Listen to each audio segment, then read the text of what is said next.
Wannan ba sakagon kwado kenan made in Nigeria, kira daga YouTube channel Arewa Fasaha. Yakan yi tafiyan minti 20 bai huta ba, amma ina nufin batirin shi bai kasa ba. So abinda nake so mu yi a nan wurin shine za mu jarraba sauri da kuma gudu na sakagon kwadon namu. Yanzu abinda za a yi, bari kunna mana ainihin sakagon kwadon namu mu gani yanayin tafiyan shi ya yake. Yana ainihin tafiya ne inda ka san sak ainihin kwado, ko dai a tafiyan shi da asalin kwado akwai bambanci. So wannan abu ne wanda nake so ka ajiye min comment naka akai, ya kaga asalin yanayin tafiyan kwadon namu ne, ya kama da ainihin kwado ko kuma akwai bambanci tsakanin shi da yanda yanayin asalin kwado yake tafiya. Bari mu kunna shi mu gani.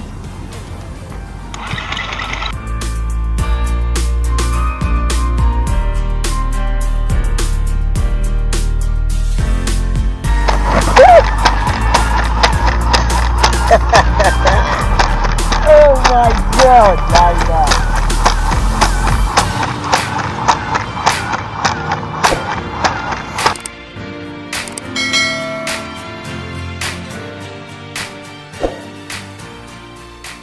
Idan wannan sakagon kwadon ya burge ka ko ka manta ka ba Arewa Fasaha like, sannan kuma ka danna subscribe.